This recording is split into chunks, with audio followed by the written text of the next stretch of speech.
Hello friends, हम पढ़ रहे थे राजस्थान का इतिहास। राजस्थान के इतिहास के अंदर हम कला और संस्कृति का टॉपिक पढ़ रहे हैं। इसमें संत संप्रदाय का एक भाग हमने पढ़ लिया है। आज हम दूसरा भाग पढ़ रहे हैं। देखिए, उसका आगे वाला पार्ट थोड़ा स्पीड में पढ़ेंगे। मेरे हैंड रिटन नोट्स का प्रयास कैसा लग रहा है, इसकी प्रतिक्रिया आप मुझे लाइक और कमेंट के साथ करेंगे। चैनल पर अगर आप नए हैं तो इसको सब्सक्राइब कीजिए और अन्य तक पहुंचाने के लिए शेयर कीजिए, जिससे कि उनका भी नॉलेज बढ़े।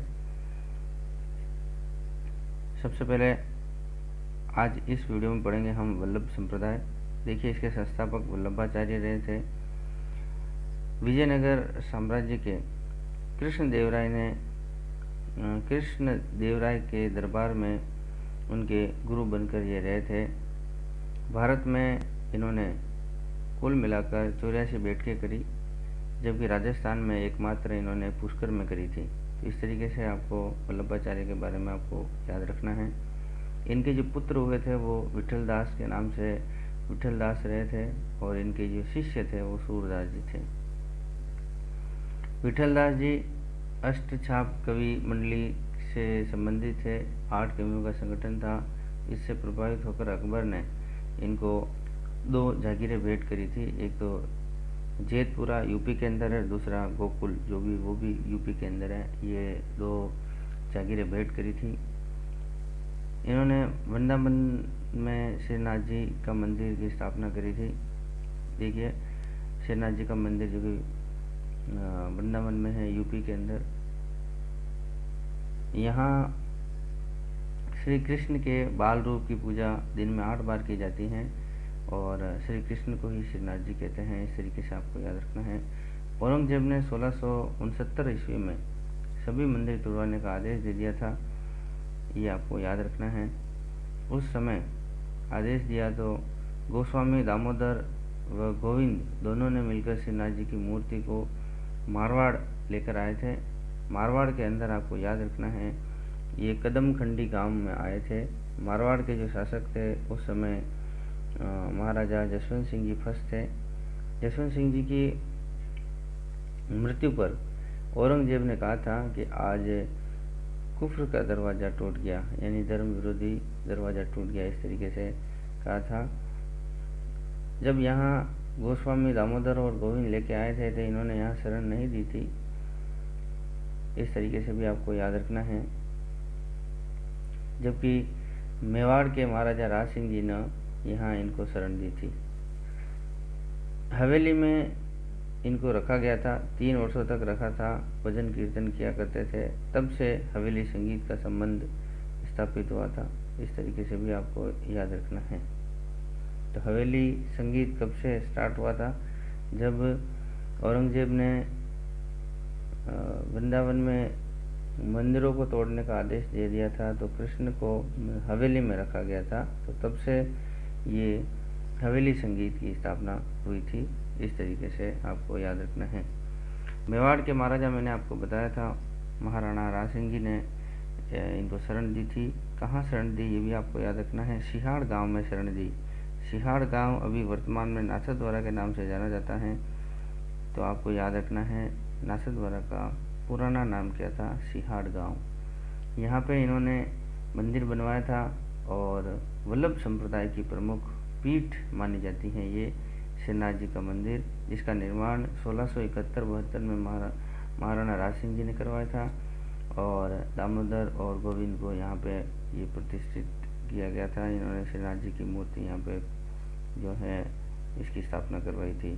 श्री कृष्ण की वही श्री कृष्ण है जहाँ बाल रूप में पूजा किया करते थे। वृंदावन के अंदर दिन में 8 बार पूजा होती है यहाँ पर आज भी।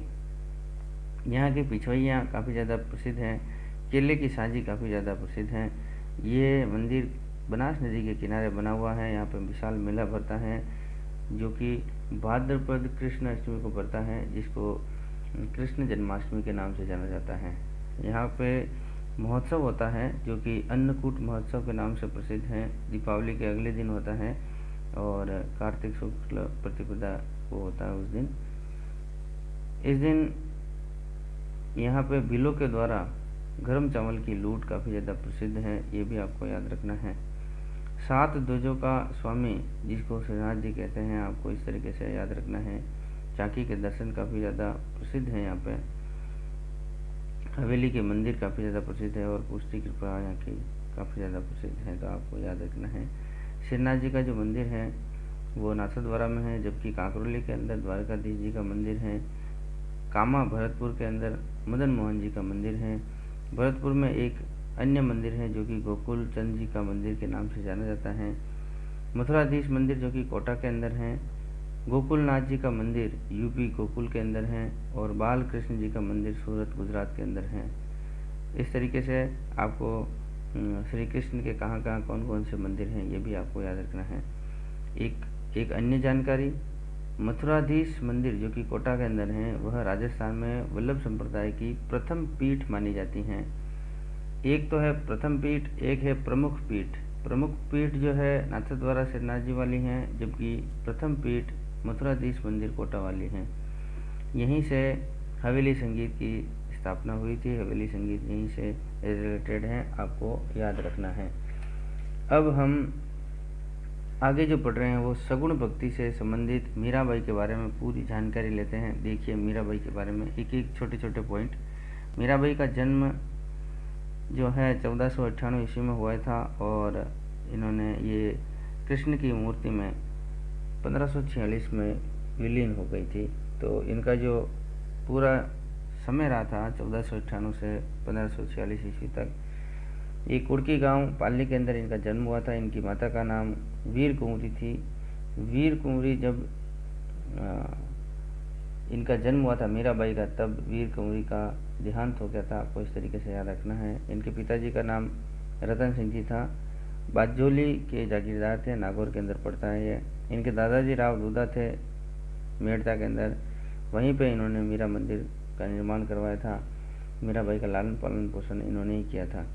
इनके पति भोजराज थे जो चित्तौड़गढ़ के राजा या राणा सांगा के पुत्र थे, आपको इस तरीके से याद रखना है। ये जो भक्ति इनका मार्ग था वो सगुण भक्ति परंपरा से संबंधित थी। दूसरा, कृष्ण को अपना पति मानकर पूजा अर्चना किया करती थी। इनका जन्म कुड़की में हुआ था पाली में। लालन पालन इनका मेड़ता में हुआ था। जन्म के 6-7 दिन बाद नागौर में ये आ गए थे और इनका जो विवाह हुआ था वो चित्तौड़गढ़ के अंदर हुआ था, भोजराज के यहाँ पे, जो महाराणा सांगा के पुत्र थे। इनका मूल नाम पेमल था। पेमल, आपको तेजा जी की पत्नी का नाम भी याद रखना है, पेमल। दूसरा, इनका दूसरा नाम इस तरह से भी जाना जाता है, कस्बूबाई। जब इनका जन्म हुआ था तब इनकी माता की मृत्यु हो गई थी, मैंने आपको बताया था। मीरागढ़ दुर्ग जो है कुड़की गांव पाली में बना हुआ है 1498 ईस्वी में, आपको इस तरह से याद रखना है। मेड़ता नागौर के अंदर देखिए मीराबाई का लालन पालन पोषण हुआ था। दूधागढ़ दुर्ग यहाँ पे राव दूधा ने बनाया था और चारभुजानाथ मंदिर जो कि मीरा मंदिर के नाम से है वो इन्होंने बनाया था।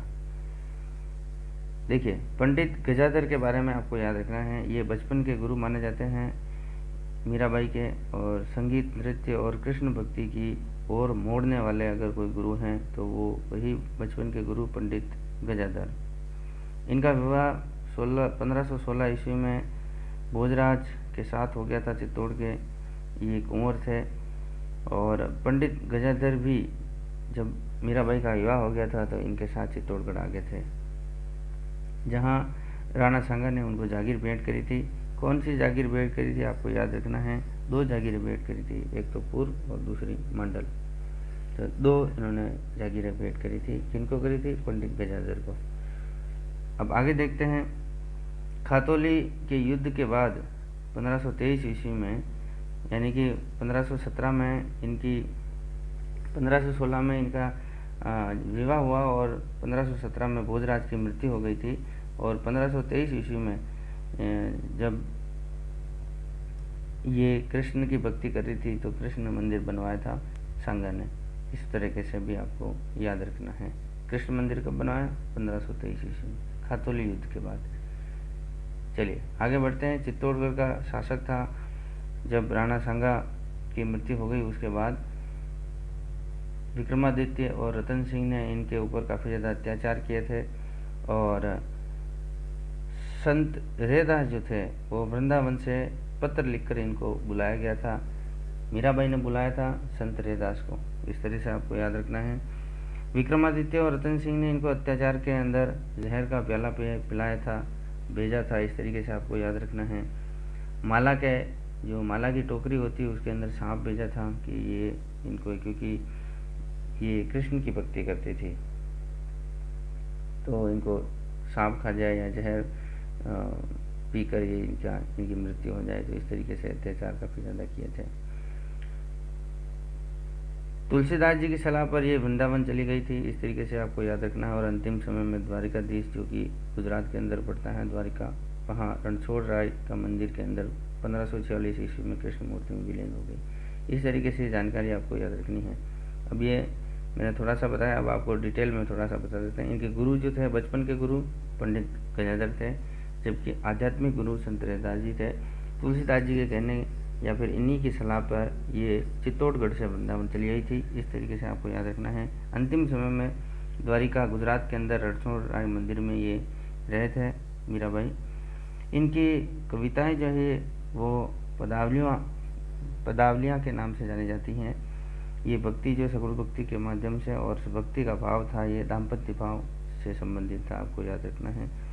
जो इन्होंने कविताएं लिखी वो ब्रज भाषा में थी और ब्रज भाषा पर गुजराती का प्रभाव है, आपको इस तरीके से भी आपको याद रखना है। रस जो था इनका माधुरी भाव से संबंधित था। कोई मीराबाई के जितने भी ग्रंथ रहे हैं आपको याद रखना है, एग्जाम में पूछा जाता है। मीराबाई को राजस्थान की राधा कहा जाता है। देखिए ग्रंथों के बारे में, सत्यम भामो रूषणो पहला, दूसरा रुक्मणी मंगल, फिर गीत गोविंद पट्टिका जो कि कुंभा ने लिखी थी, और एक नरसिंह मेहतारी हुंडी, ये मीराबाई के ग्रंथ हैं। रत्ना खाती ने मीराबाई के जीवन पर ब्रज भाषा में नरसिंह बायरो में मायरो इस नाम से एक ग्रंथ लिखा था जो कि काफ़ी ज़्यादा प्रसिद्ध है। भक्त माल ग्रंथ से भी मीराबाई के बारे में पता चलता है, जिसके लेखक प्रियदास हैं। तो इस तरीके से आपने पूरा मीराबाई के बारे में डिटेल में हर चीज़ टच कर ली है और हर चीज़ जान ली है। तो आपको इतना कम से कम तो आपको पढ़ना ही चाहिए मीराबाई के बारे में। इससे वैसे मेरे हिसाब से ये इनफ मैटर है, जिससे कि आपका कोई भी क्वेश्चन आएगा तो आप इससे सोल्व कर पाएंगे। अब आगे हम पढ़ते हैं वागड़ की मीरा। वागड़ की मीरा जो कि गंवरी बाई के नाम से जानी जाती हैं। देखिए गंवरी बाई ये सगुण भक्ति मार्ग से संबंधित रही थी, मैंने आपको पहले ही बता दिया था। 3 ऐसे संत रहे थे, मीराबाई, गंवरी बाई और आपके दुर्लभ के बारे में आपको याद रखना है। ये डूंगरपुर में ब्राह्मण परिवार में इनका जन्म हुआ था, इस तरीके से आपको याद रखना है। गंवरी बाई के बारे में बचपन में इनका विवाह हो गया था, बचपन में ये विधवा हो गई थी। दूसरा आपको किशनगढ़ की मीराबाई के बारे में पूछा जाए, जैसे वागड़ की मीरा गंवरी बाई, किशनगढ़ की मीरा बणी ठणी जिसका मूल नाम था विष्णुप्रिया, और मत्स्य संघ की मीरा सहजोबाई थी। तो ये भी आपको इस तरीके से आपको याद रखना है। ये चरणदास जी की शिष्या थी। चरणदास जी वही जिन्होंने भारत के अंदर नादिर शाह का आक्रमण होगा तो उसकी भविष्यवाणी करने के, जो भविष्यवाणी 1739 ईस्वी में करी थी दिल्ली पर नादिर शाह के आक्रमण की, तो वो वही चरणदास जी हैं। इनकी 2 शिष्याएँ थी, एक तो सहजोबाई और एक दयाबाई। तो उनमें से सहजोबाई थी वो मत्स्य संघ की मीरा कहलाती हैं। तो इस तरीके से आपको हिस्ट्री के बारे में भी थोड़ा थोड़ा जानकारी सब कुछ याद रखनी है, रिलेट करते हुए पढ़ते जाना है, रिवाइज करते रहना है, तो ये आपको याद रहेगा। चलिए अब हम 2 संप्रदाय से संबंधित पढ़ रहे हैं। एक तो है विष्णोई संप्रदाय, दूसरा है जसनाती संप्रदाय। देखिए विष्णोई संप्रदाय और जसनाती संप्रदाय दोनों समकालीन रहे थे, ये भी आपको याद रखना है। ये दोनों निर्गुण भक्ति परंपरा से संबंधित संप्रदाय रहे थे। दोनों जांगल प्रदेश के संत रहे थे। दोनों जांगल प्रदेश का मतलब आपको बीकानेर याद रखना है। और उस समय भारत में जो शासक था वो सिकंदर लोधी था, आपको याद रखना है। देखिए बीकानेर के शासक उस समय लूणकरण थे, जबकि भारत के शासक जो सिकंदर लोधी थे। विष्णोई संप्रदाय और जसनाती संप्रदाय के बारे में थोड़ा सा डिटेल में पढ़ते हैं। विष्णोई संप्रदाय के जो संस्थापक रहे थे वो जाम्बोजी रहे थे और जसनाती संप्रदाय के जसनाथ जी थे। ये आपको एक बात याद रखनी है। विश्नोई संप्रदाय में आपके 20+9 29 नियम थे। विश्नोई यानी 20+9 29 नियम थे, जबकि जसनाती संप्रदाय में 36 नियम थे। विश्नोई संप्रदाय के अंदर 120 शब्द थे, जबकि जसनाती संप्रदाय में 150 शब्द थे। ये दोनों निर्गुण निराकार भक्ति से मार्ग से संबंधित हैं। विश्नोई संप्रदाय जो था वो विष्णु की उपासना किया करता था या फिर विष्णु की उपासना पर बल दिया करता था, जबकि जसनाती संप्रदाय ब्रह्मा की उपासना पर बल देता है। आपको इस तरीके से याद रखना है। अब थोड़ा सा आगे जानकारी लेते हैं। विश्नोई संप्रदाय में पवित्र किसको माना जाता है? एक तो हिरण को पवित्र माना जाता है, दूसरा खेजड़ी का वृक्ष पवित्र माना जाता है। आपको याद रखना है, खेजड़ी के वृक्ष को शमी वृक्ष भी कहते हैं।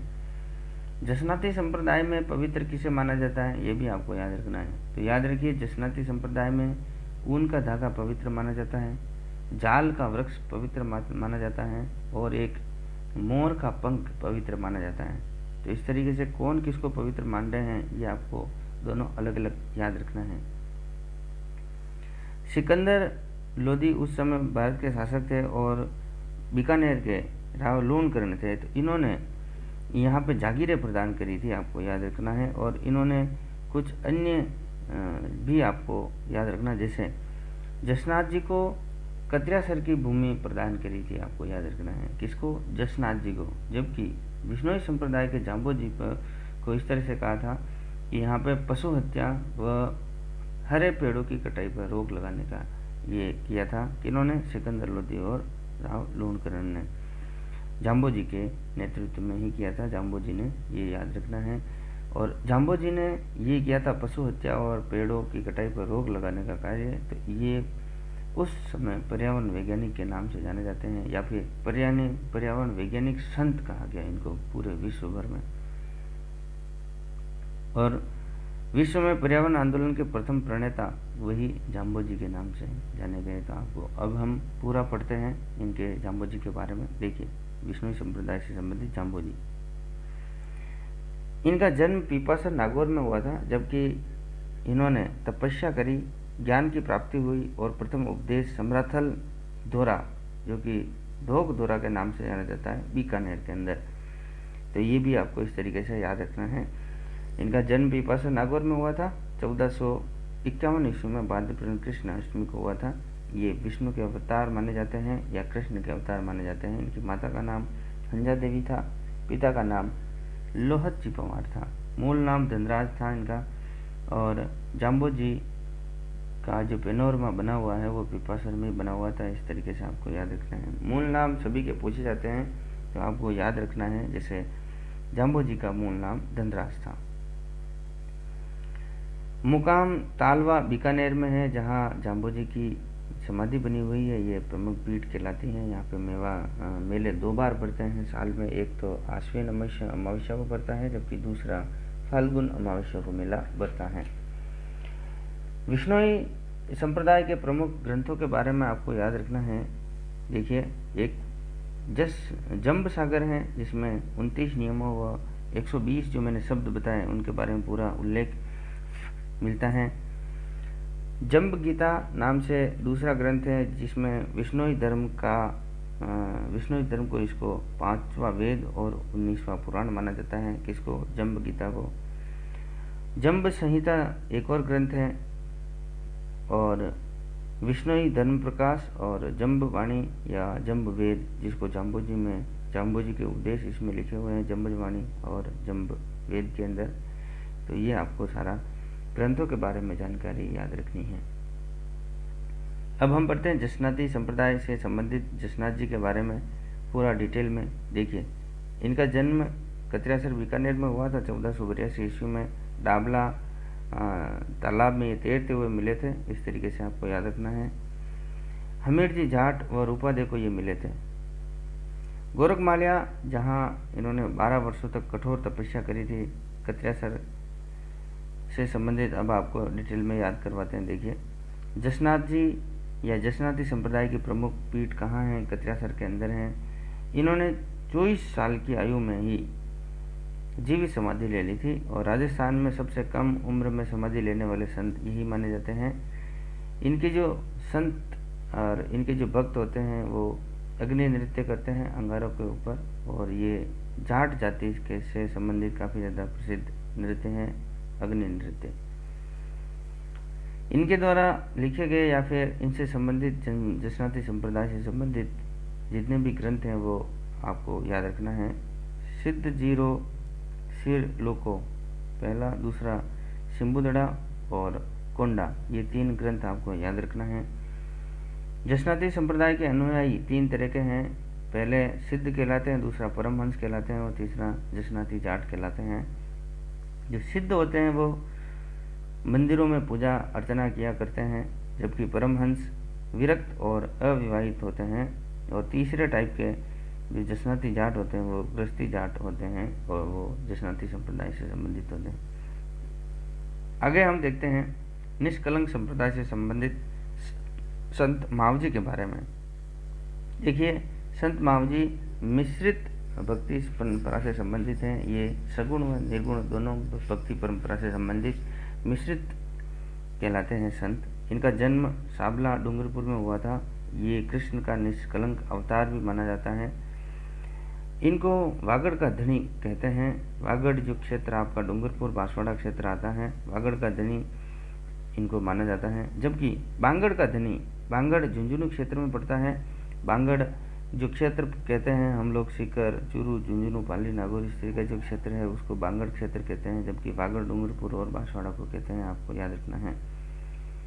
बांगड़ का धनी जो कि आपको याद रखना है, झुंझुनू क्षेत्र या झुंझुनू जिले के नरहड़ गांव में एक दरगाह है हजरत हुसैन शाह की, जिसको शक्कर पीर बाबा के नाम से भी जाना जाता है। शक्कर बाबा पीर या शक्कर पीर बाबा के नाम से जाना जाता है, जो कि बांगड़ के धनी के नाम से जाने जाते हैं। अब संत मावजी के बारे में पूरा डिटेल में पढ़ते हैं। इनका जो है वागड़ क्षेत्र रहा था और ये भीलों के लिए इन्होंने लसाड़िया आंदोलन चलाया था। लसाड़िया, आपको पठार के बारे में भी बता देता हूँ। ये लसाड़िया पठार उदयपुर से जयसमंद झील के पूर्व में पड़ता है। जयसमंद झील के यहाँ कटापटा जो पठार है उसको हम लसाड़िया पठार के नाम से जाना जाता है। जबकि लसाड़िया आंदोलन ये भीलों के लिए किया था संत मावजी ने। देखिए, एक और गुरु गोविंद गिरी के बारे में बताता हूँ। इन्होंने भगत आंदोलन चलाया था, जबकि संत मावजी ने लसाड़िया आंदोलन चलाया था। दोनों ने भीलों के लिए ही किया था। और एक थे मोतीलाल तेजावत। मोतीलाल तेजावत ने एक ही आंदोलन चलाया था। देखिए, इससे संबंधित 3 शब्द आपको याद रखना है। एक की इक्की मोती। देखिए, एक की आंदोलन 1921 और मोतीलाल तेजावत, एक की इक्की मोती।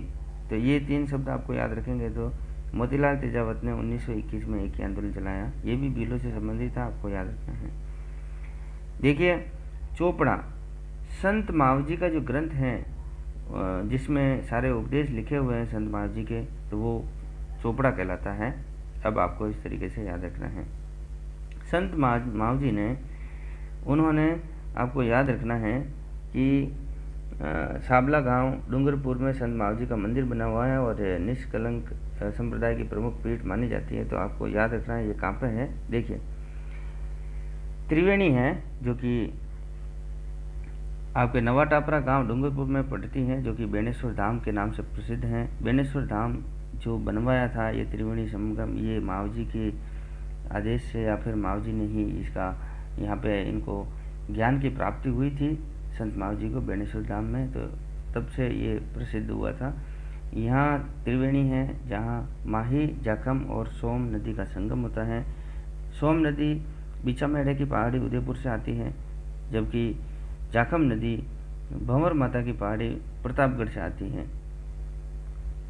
और ये तीनों नदियों का माही जो कि मध्य प्रदेश से आ रही है और यहाँ संगम हो रहा है, तो ये यहाँ पे बेणेश्वर धाम त्रिवेणी संगम काफ़ी ज़्यादा प्रसिद्ध है। यहाँ संत मावजी को ज्ञान की प्राप्ति हुई थी। यहाँ बेणेश्वर धाम में खंडित शिवलिंग की पूजा अर्चना की जाती है, आपको याद रखना है। और बेणेश्वर धाम का निर्माण संत मावजी ने ही करवाया था।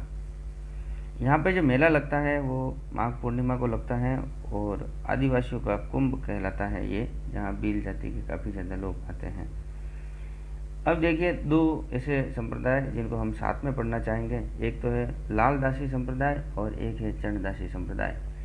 लालदासी संप्रदाय के प्रणेता लालदास जी हैं, जबकि चरणदास जी संप्रदाय के चरणदास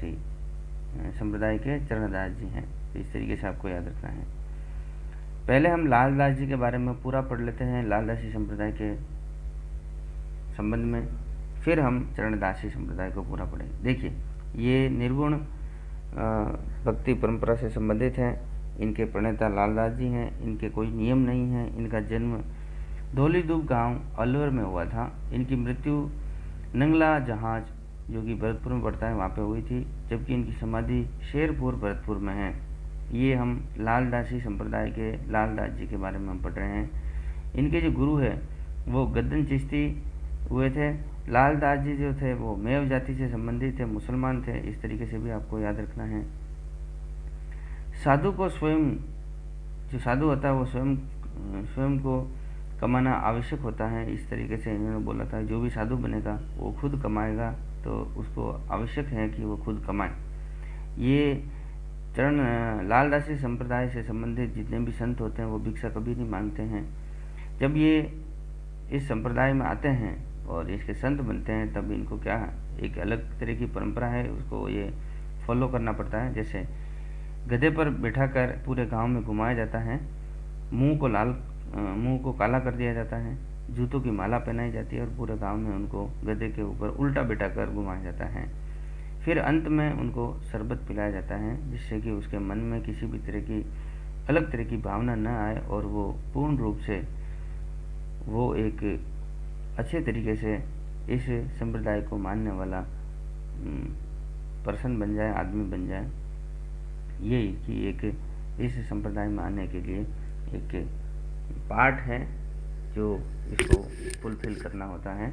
जैसे लालदासी संप्रदाय के अंदर गधे पर बैठकर काला मुंह किया कर, फिर जूतों की माला पहनाकर गधे पे उल्टा बैठाकर पूरे गांव में घुमाना। इनके नई जो अनुयायी होते हैं वो वैष्णव संप्रदाय की पालना करते हैं, जिसमें वैष्णव में विष्णु की पूजा अर्चना की जाती है। अब हम चरणदास जो संप्रदाय है, चरणदासी संप्रदाय, उसके संबंध में पढ़ते हैं। ये निर्गुण और सगुण मिश्रित भक्ति से संबंधित हैं। इसके प्रणेता चरणदास जी हैं, जिन्होंने कुल मिलाकर 42 नियम इसके अंदर आते हैं। चरणदास जी का जन्म डेरा गांव अलवर में हुआ था। इनकी मृत्यु और समाधि जो बनी हुई है वो आपकी दिल्ली में है, आपको इस तरीके से याद रखना है। ये भी मेव क्षेत्र मेवात में और मेव जाति से संबंधित हुए थे। अलवर और भरतपुर मेव क्षेत्र से संबंधित पड़ता है और मेव क्षेत्र के अंदर ये काफ़ी ज़्यादा प्रसिद्ध हैं चरणदासी संप्रदाय। इसकी आरंभिक पीठ डेरा गांव अलवर में थी, जबकि वर्तमान में ये दिल्ली के अंदर है इसकी प्रधान पीठ। ये हमेशा पीले वस्त्र पहनते हैं, पीले वस्त्र धारण किया करते हैं, आपको याद रखना है। इनकी 2 शिष्याएं प्रसिद्ध हुई थी चरणदासी संप्रदाय से संबंधित चरणदास जी की। एक तो थी सहजोबाई और दूसरी थी दयाबाई। सहजोबाई मत्स्य संघ की मीरा कहलाती, मैंने आपको बता दिया था। और राजस्थान की प्रथम महिला साध्वी संत इन्हीं को माना जाता है, सहजोबाई को। जबकि दयाबाई के 2 ग्रंथ प्रसिद्ध हैं, दयाबोध और विनय मल्लिका। सहजोबाई के ग्रंथ 16 तिथि, सहज प्रकाश, ये 2 ग्रंथ हैं सहजोबाई के। सहज प्रकाश मेवाती भाषा में लिखा हुआ है, ये आपको याद रखना है। मैंने आपको पहले बताया था दिल्ली पर 1739 ईस्वी में नादिर शाह का आक्रमण की भविष्यवाणी किसने करी थी? चरणदास जी ने। तो ये आपको इस तरीके से याद रखना है। अब हम 2 संप्रदाय छोटे छोटे पढ़ते हैं। एक तो गुदड़ संप्रदाय। गुदड़ संप्रदाय के बारे में पूरा डिटेल में पढ़ते हैं। देखिए, संत रामदास जी ने इस संप्रदाय के प्रणेता माने जाते हैं।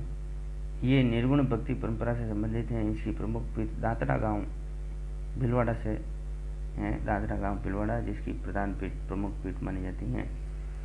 संत रामदास जी के द्वारा गुदड़ी ओढ़ने के कारण ही ये गुदड़ संप्रदाय कहलाता, आपको याद रखना है। अब अंतिम इस वीडियो में प्रणामी संप्रदाय। देखिए, प्रणामी संप्रदाय के प्रवर्तक प्राणनाथ जी माने जाते हैं। इसकी प्रमुख पीठ पन्ना शहर मध्य प्रदेश की है। राजस्थान में इसकी प्रमुख पीठ जयपुर में है।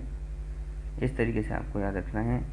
इसका जो प्रमुख ग्रंथ है वो कुजलम स्वरूप है प्रणामी संप्रदाय का।